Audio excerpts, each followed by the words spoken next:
ଦେଖନ୍ତୁ, ପ୍ରଥମେ ଅଭିନନ୍ଦନ ଜ୍ଞାପନ କରିବି ବଳରାମ ବାଇଧର ସ୍ମାରକୀ କ୍ରିକେଟ କ୍ଲବର ସମସ୍ତ ସଦସ୍ୟଙ୍କୁ ଏବଂ ଆଜି ଯେ ଆୟୋଜିତ କରିଛନ୍ତି ରଘୁ ବାବୁ ତାଙ୍କୁ ମଧ୍ୟ ଆହୁରି ଆହୁରି ସଦିଚ୍ଛା ଜଣାଇବି। ପ୍ରଭୁ ଜଗନ୍ନାଥ ତାଙ୍କର ଚଲାପଥ କୁସୁମିତ ରଖନ୍ତୁ। ବଳରାମ ବାଇଧର କ୍ରିକେଟ କ୍ଲବକୁ ଆହୁରି ସୁନ୍ଦର ସରସ କରନ୍ତୁ, ଏତିକି ରହିବ ପ୍ରଭୁଙ୍କ ପାଖରେ ପ୍ରାର୍ଥନା ରହିବ। ଆଜି ଏଇଟା ତୃତୀୟ ବର୍ଷର ଆୟୋଜନ ଏବଂ ଅତି ଚମତ୍କାର ଆୟୋଜନ କରିଛନ୍ତି ରଘୁବାବୁ ଏବଂ ତାଙ୍କର ସହକର୍ମୀମାନେ ମଧ୍ୟ ତାଙ୍କ ସହିତ ସାମିଲ ଅଛନ୍ତି ଏବଂ ନିଶ୍ଚିତ ଦର୍ଶକଙ୍କର ଗଜାଗତ ଭିଡ଼ ମଧ୍ୟ ରହିଛି ଏଠି ଏବଂ ଆଜି ରାତି ସାରା ସେମାନେ ସୁନ୍ଦର ମ୍ୟାଚଟାକୁ ଉପଭୋଗ କରିବେ ଏବଂ ଶାନ୍ତି ଶୃଙ୍ଖଳା ସହିତ ଉପଭୋଗ କରିବେ ବୋଲି ଆଶା ଓ ବିଶ୍ୱାସ ରହିଛି ଆମମାନଙ୍କର।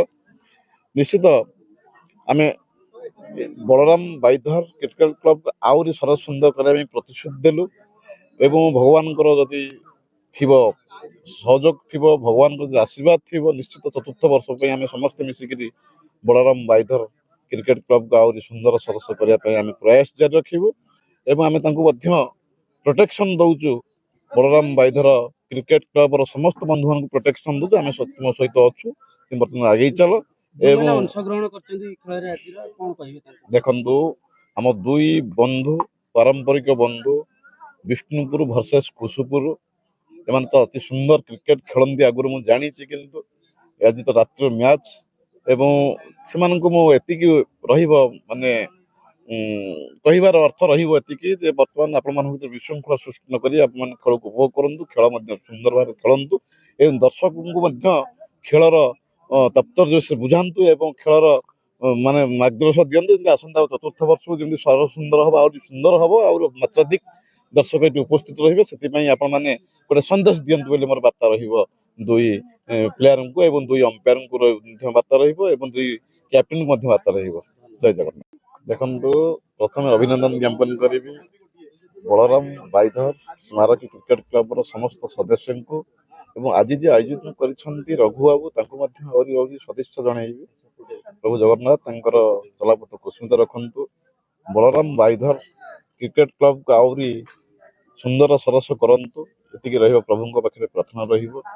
ଆଜି ଏଇଟା ତୃତୀୟ ବର୍ଷର ଆୟୋଜନ ଏବଂ ଅତି ଚମତ୍କାର ଆୟୋଜନ କରିଛନ୍ତି ରଘୁବାବୁ ଏବଂ ତାଙ୍କର ସହକର୍ମୀମାନେ ମଧ୍ୟ ତାଙ୍କ ସହିତ ସାମିଲ ଅଛନ୍ତି ଏବଂ ନିଶ୍ଚିତ ଦର୍ଶକଙ୍କର ଗଜାଗତ ଭିଡ଼ ମଧ୍ୟ ରହିଛି ଏଠି ଏବଂ ଆଜି ରାତି ସାରା ସେମାନେ ସୁନ୍ଦର ମ୍ୟାଚଟାକୁ ଉପଭୋଗ କରିବେ ଏବଂ ଶାନ୍ତି ଶୃଙ୍ଖଳା ସହିତ ଉପଭୋଗ କରିବେ ବୋଲି ଆଶା ଓ ବିଶ୍ୱାସ ରହିଛି ଆମମାନଙ୍କର। ନିଶ୍ଚିତ ଆମେ ବଳରାମ ବାଇଧର କ୍ରିକେଟ କ୍ଲବକୁ ଆହୁରି ସରସ ସୁନ୍ଦର କରିବା ପାଇଁ ପ୍ରତିଶ୍ରୁତି ଦେଲୁ ଏବଂ ଭଗବାନଙ୍କର ଯଦି ଥିବ ସହଯୋଗ ଥିବ, ଭଗବାନଙ୍କର ଯଦି ଆଶୀର୍ବାଦ ଥିବ, ନିଶ୍ଚିତ ଚତୁର୍ଥ ବର୍ଷ ପାଇଁ ଆମେ ସମସ୍ତେ ମିଶିକିରି ବଳରାମ ବାଇଧର କ୍ରିକେଟ କ୍ଲବକୁ ଆହୁରି ସୁନ୍ଦର ସରସ କରିବା ପାଇଁ ଆମେ ପ୍ରୟାସ ଜାରି ରଖିବୁ ଏବଂ ଆମେ ତାଙ୍କୁ ମଧ୍ୟ ପ୍ରୋଟେକ୍ସନ ଦଉଛୁ। ବଳରାମ ବାଇଧର କ୍ରିକେଟ କ୍ଲବର ସମସ୍ତ ବନ୍ଧୁମାନଙ୍କୁ ପ୍ରୋଟେକ୍ସନ ଦଉଛୁ। ଆମେ ତୁମ ସହିତ ଅଛୁ, ବର୍ତ୍ତମାନ ଆଗେଇ ଚାଲ। ଏବଂ ଅଂଶଗ୍ରହଣ କରିଛନ୍ତି ଖେଳରେ ଆଜିର କଣ କହିବେ?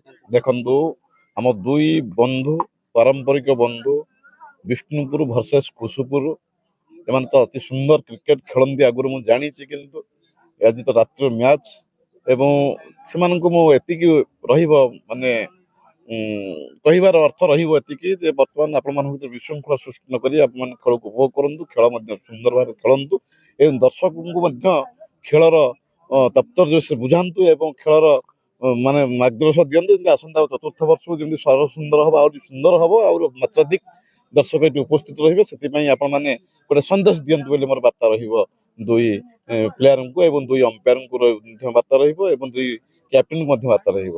ଜୟ ଜଗନ୍ନାଥ। ଏଇଟା ତୃତୀୟ ବାର୍ଷିକ ଟୁର୍ଣ୍ଣାମେଣ୍ଟ ସରିଛି। ଏଠି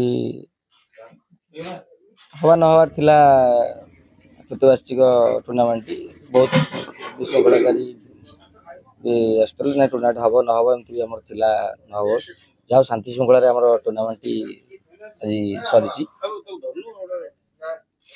ଚତୁର୍ଥ ବର୍ଷ ବି ଶାନ୍ତି ଶୃଙ୍ଖଳାରେ ଆଠୁ ବହୁତ ଭଲ ହବ। ଆଜି ଦିଲ୍ଲୀପ ନାୟକ ଆମର ଗେଷ୍ଟ ଥିଲେ।